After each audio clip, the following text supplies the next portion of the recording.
Every single day, everyone talks about XRP's price predictions. And yes, they are all lying. And I intend to prove that statement by explaining all 7 factor locks that drive demand for XRP. And I will also explain what most of you get wrong about it. When you finish watching this video, no media headline or YouTube video will be able to manipulate your mind with nonsense predictions. Welcome to the XRP Club. If you want top-tier educational content about XRP, make sure to hit that subscribe button and turn notifications on. Now let's dive inside demand factor number 1, which is speculative demand. Speculative demand is the biggest reason XRP demand rises quickly, and it is also the reason so many people misunderstand what they are looking at. In simple terms, speculative demand means people buy XRP not because they need it for some direct operational use, but because they believe someone else will buy it later at a higher price. That is the demand source behind most price predictions, most hype cycles, and most emotional reactions to headlines. It is also the easiest kind of demand to trigger because it does not require real adoption, real utility growth, or even real understanding. It only requires belief. That matters because a large part of the XRP market has historically been driven by expectations rather than usage. When people hear bullish news, rumors about institutions, ETF speculation, legal developments, exchange relistings, or claims about future banking adoption, many of them buy XRP before any of that activity has actually translated into measurable utility. In other words, price can move simply because the market thinks demand will come later. And sometimes that belief becomes strong enough to create massive buying pressure on its own, at least for a while. This is why speculative demand can dominate the market in the short term. It moves faster than utility demand because it is based on narrative. A news story can spread across crypto media, YouTube, X, Telegram, and trading communities in hours. Real utility demand does not work like that. Utility usually grows slowly through infrastructure, integration, compliance, liquidity, and actual business use. Speculation can produce a price surge long before any of those things develop, which is why many people incorrectly assume rising price always proves rising adoption. But speculative demand is also the weakest type of demand in terms of long-term stability. If people are buying XRP mainly because they expect higher prices, then that demand can disappear just as quickly when sentiment changes. The same market that buys on optimism can sell on fear, disappointment, delays, or broader crypto weakness. That makes speculative demand powerful but unstable.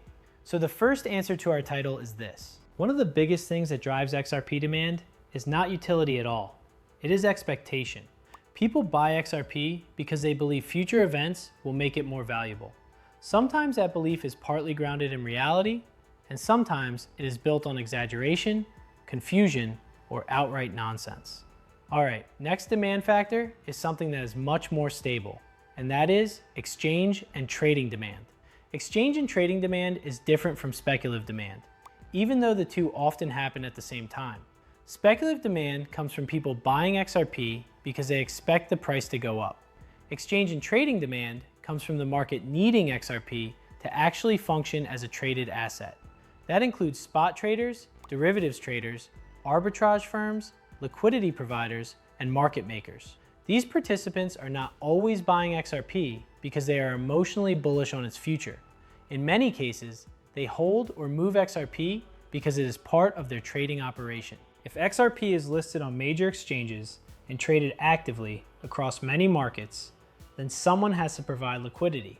Buyers and sellers need order books. Prices need to stay relatively efficient between one platform and another.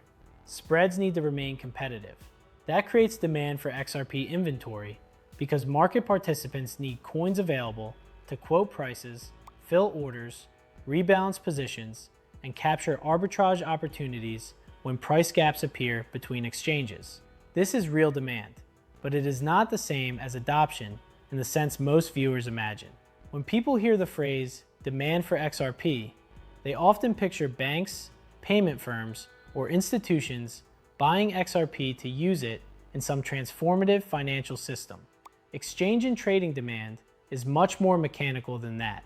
It exists because XRP is a liquid market asset with active turnover. In other words, Part of XRP demand comes from the fact that XRP is already being traded, not necessarily because some deeper utility story is expanding in that moment. Strong exchange demand can support market activity without proving that utility demand is rising. High trading volume does not automatically mean more real-world usage. A large share of volume can come from short-term positioning, hedging, arbitrage, or pure trading activity. That still matters because active markets require participants to hold XRP, move XRP, and manage XRP liquidity across venues.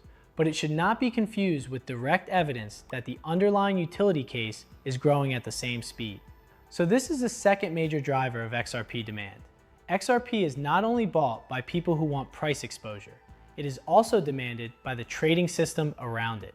Exchanges, liquidity providers, and professional market participants all create a layer of demand that is operational in its own way. It is market structured demand, not institutional adoption in the payment sense, but it is still one of the reasons XRP continues to attract recurring activity. The third real driver of XRP demand comes from the XRP Ledger itself. Unlike speculative demand or exchange demand, this one is built directly into how the network operates. XRP is not just traded around XRPL, it is also required for certain basic functions inside it. That creates a form of demand tied to actual ledger activity, even if that demand is much smaller than the demand created by speculation during major market cycles. The first part is transaction fee. Every transaction on the XRP ledger requires a very small amount of XRP to be used as a fee. That fee is not paid to validators like in some other blockchain systems. Instead, it is destroyed. The purpose is mainly anti-spam.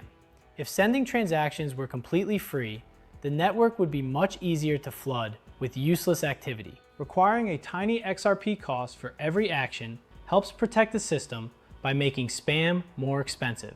So whenever people send XRP, create offers, move tokens, or interact with XRPL in other ways, a small amount of XRP is consumed in the process.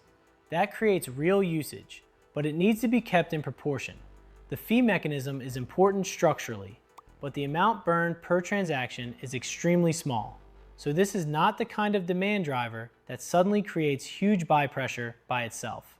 It is better understood as a constant background use case that grows only if ledger activity grows. The second part is reserve demand. XRPL requires accounts to hold a minimum amount of XRP in order to exist on the ledger. On top of that, certain ledger objects also require additional XRP to remain locked as reserve. That includes things like offers on the decentralized exchange, escrows, payment channels, and trust lines. So as more wallets are opened and more ledger features are used, more XRP can become tied up inside the structure of the network.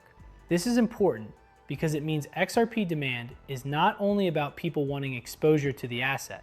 Some XRP is needed simply because the ledger uses it as a base resource. The more XRPL activity grows, the more these small structural demands can add up. Still, the honest view is that this is steady utility demand, not explosive demand. It supports the argument that XRP has real use inside the system, but on its own, it does not explain the larger price narratives people usually hear online. The fourth driver of XRP demand is bridge currency demand on the XRP ledger. This is one of the most important utility-based arguments for XRP because it describes a reason XRP may be used even when the person or institution involved does not actually want long-term exposure to XRP itself. In simple terms, XRP can serve as an intermediate asset between two other assets when that creates a more efficient path. To understand this, imagine two assets that do not have a strong direct market between them. Maybe one side has limited liquidity, or maybe the direct trade is more expensive than routing through another asset first. In those situations, XRPL's trading system can use XRP as a bridge between the two sides. Instead of going directly from asset A to asset B, the system can go from asset A to XRP, and then from XRP to asset B if that produces a better result. So XRP demand can come from the fact that it helps connect liquidity rather than from someone intentionally choosing XRP as an investment. In crypto discussions, people often assume demand only counts if someone is buying XRP because they believe in XRP itself. But bridge demand works differently. XRP can be used because it is useful in the transaction path. The demand exists because XRP improves execution, reduces friction, or provides a more liquid route inside the network. In other words, the demand is functional, not ideological. This is one of the cleaner utility cases for XRP because it ties demand to a specific market role. If more assets trade on XRPL, and if XRP remains one of the most efficient connectors between them, then XRP can benefit from that activity, even when users are mainly focused on other assets. That is why bridge demand is often discussed as one of the stronger long-term demand drivers. It links XRP to the overall market structure of the ledger, rather than only to direct speculation. At the same time, this should not be exaggerated. XRP is not automatically used in every trade, and more activity on XRPL does not guarantee massive XRP buying in every case. Direct markets between assets can also develop.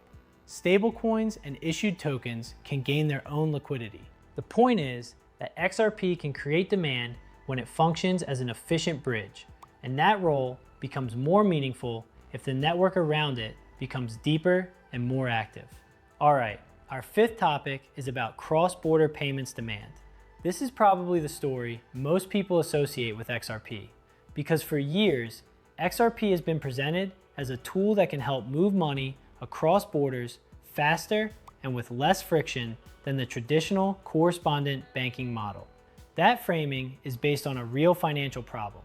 Cross-border payments often involve multiple intermediaries, delayed settlement, higher costs, limited transparency, and capital trapped in pre-funded accounts around the world. The argument for XRP is that it can reduce some of that friction by acting as a bridge asset during the transfer process. The basic idea is simple. Instead of a payment provider keeping large amounts of money parked in different countries in advance, XRP can potentially be used as a temporary bridge between one currency and another at the moment a payment is made.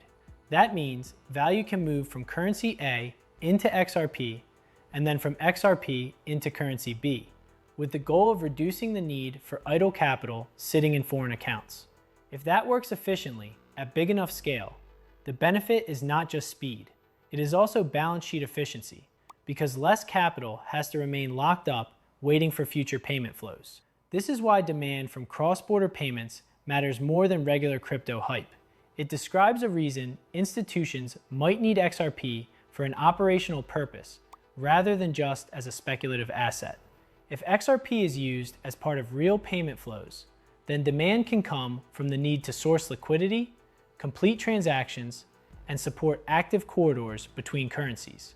But this topic also needs careful framing. The existence of the use case does not automatically mean the use case is already operating at a scale large enough to dominate XRP's market demand. That is where many videos become misleading. They jump from XRP can be used in cross-border payments to, therefore, banks must buy huge amounts of XRP, and those are not the same statements. Real demand depends on actual adoption, corridor depth, regulatory comfort, liquidity quality, and whether payment firms truly choose to use XRP in a recurring way. So cross-border payment demand is one of the strongest utility arguments for XRP, but there is still a scale question. The debate is about how much demand it creates in future practice, not whether the mechanism exists at all. All right, time to move to market making and liquidity network demand. This is different from ordinary trading demand because it is not mainly about people betting on price direction. It is about firms holding XRP because they need it as working inventory inside a market structure. If XRP is being used across exchanges, payment corridors, trading pairs, or settlement flows, then someone has to keep that liquidity available. That role is usually handled by market makers, liquidity providers, and other professional participants whose job is to make sure XRP can actually move when needed.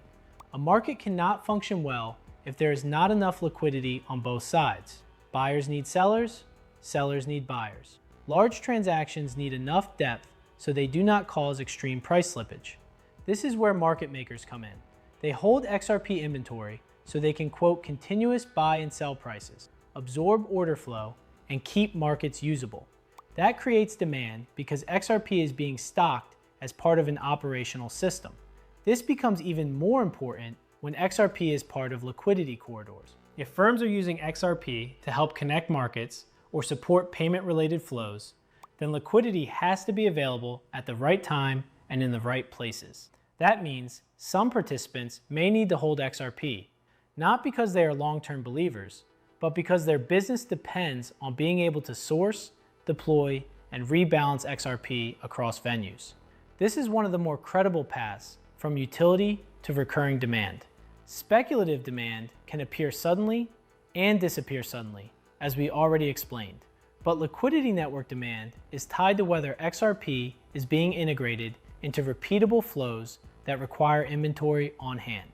If those flows grow, the need for XRP held by professional participants can grow with them. Still, this should not be overstated. Holding inventory for market making or corridor support does not automatically mean massive, permanent demand at all times. Inventory can be managed efficiently, recycled quickly, and reduced when activity falls. Only valid conclusion is that when XRP becomes part of an active liquidity system, some participants need to hold it for operational reasons, and that is a more durable kind of demand than simple retail excitement. Okay, our seventh factor is not creating direct demand by itself, but it can make every other factor we discussed more likely to grow. That is institutional confidence, and that is legal clarity, compliance readiness, custody infrastructure, market access, and the kind of operational controls serious financial firms require before they use any digital asset at scale. It does not create XRP demand on its own, but it can strengthen the conditions under which other forms of demand become possible. This matters because institutions do not usually enter a market just because the technology exists. A digital asset can be fast, cheap, and technically capable, but that alone is not enough. Large firms usually care about whether they can hold the asset compliantly, whether counterparties are properly screened, whether transactions can be audited, whether custody is secure, whether liquidity is deep enough, and whether regulators are likely to create future problems. If those conditions are weak, institutions may stay away even if the core technology looks impressive. That is why institutional confidence acts like an amplifier. If XRP has a real use case in payments, settlement, bridge routing, or liquidity management, then clearer rules and stronger infrastructure can make firms more willing to test or scale that use case. The demand driver is still the use case itself, but confidence determines whether that use case has room to grow.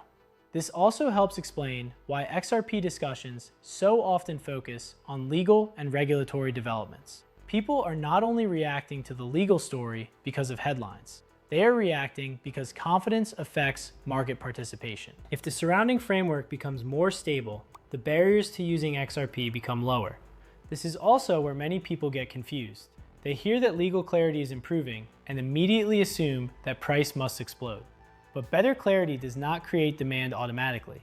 It creates better conditions for demand to emerge if real use follows. So institutional confidence matters because serious markets do not grow only from excitement. They grow when participants trust the rules, trust the infrastructure, and trust that using the asset will not create unacceptable risk. And just like that, we reach the end of this video. Today you learned that XRP demand is not driven by fantasy price targets, but by a mix of speculation, trading activity, ledger usage, bridge functions, payment flows, liquidity needs, and institutional confidence. If you want to keep building real knowledge about XRP instead of getting manipulated by headlines, watch one of the 2 videos that is showing on your screen now. And if this video helped you, make sure to subscribe, like the video, and let me know your thoughts in the comments. Thanks for watching, and I will see you in the next one.